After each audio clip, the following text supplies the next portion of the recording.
Hi there. So we are going to continue our butterfly project by glazing our ceramic butterflies and making a collage of a butterfly composition. So this is what we're looking at. Think of this in two parts, the background and the foreground. So the butterfly and then whatever kind of background you have. In this particular case, it's green collaged magazine papers. So it would be really hard for all of us to go through magazines and just continually pick out green, green, green. There's just not enough green for everybody to use. So what I want you to do is go through some magazines, sort out some different colors, just tear the pages out. It may be something that you won't use, but somebody else will use. Like if you find a really great purple, you may not want to use that purple, but put it in the purple stack and somebody else will use it. And then look at what you've torn out. For example, when I was tearing mine out, I was like, I got a lot of neutral colors in here. Some whites and grays and tans and beiges. Maybe I'm just going to use that instead of the green. And then I will not use any of those colors on the butterfly because I want to have some contrast between the foreground and the background. So say you use blue in your background, then you would not use blue on your butterfly. So I think you get the idea. So we're going to work on the background first.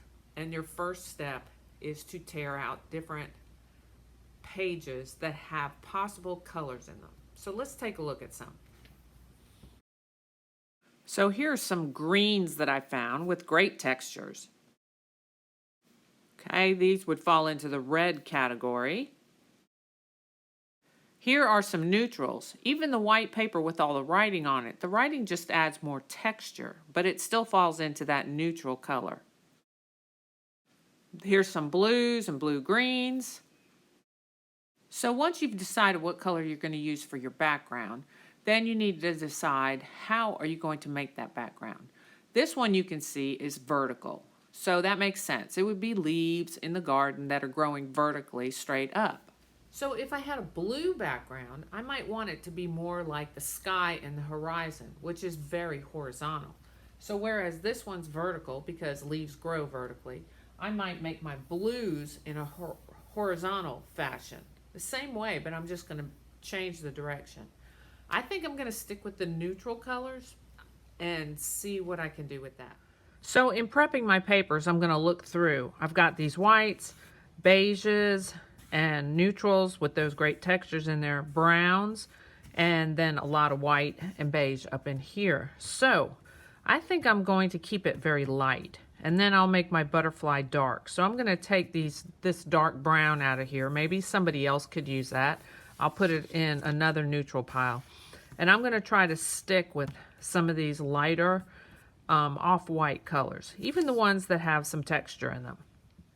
So at this point, kind of decide if you want to tear both the butterfly and the background, or if you would like to cut one or the other. Like you could cut the background into strips and then tear the butterfly, or you could do the opposite, tear the background and cut the butterfly. I think I'm going to tear the background and then cut the butterfly. So everybody's could be a little bit different. So my background's going to be torn, my butterfly is going to be cut.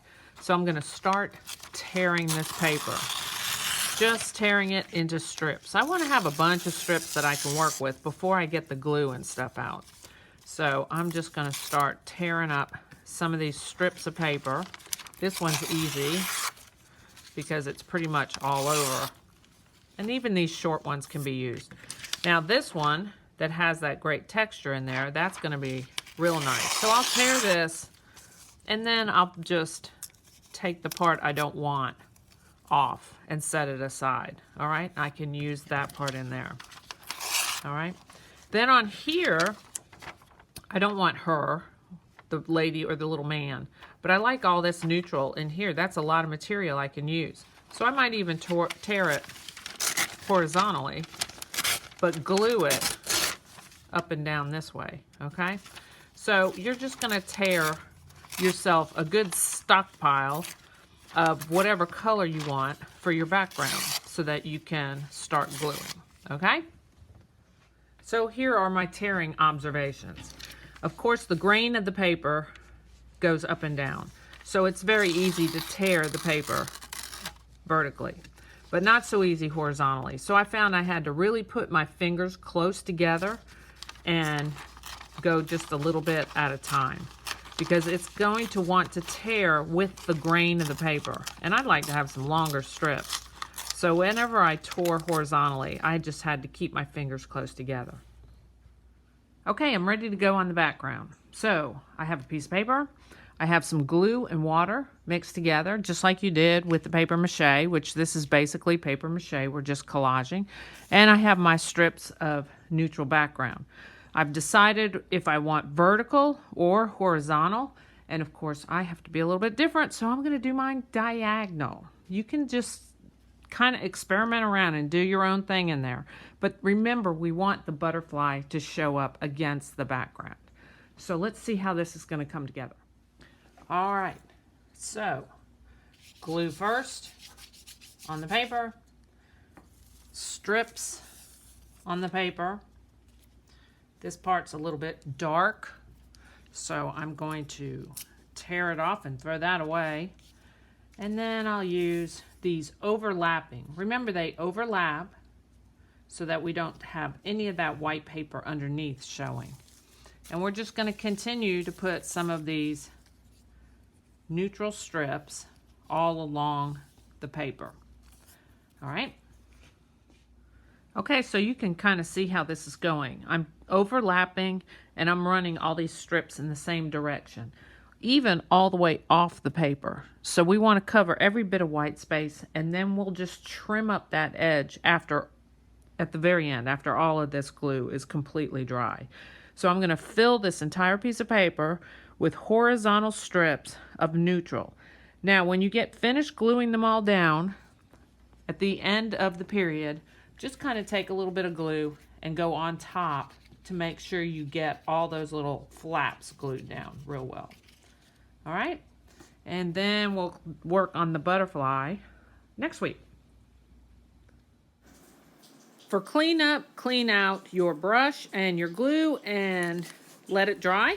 Put any scraps you want to save for next time into the bag with your name on it.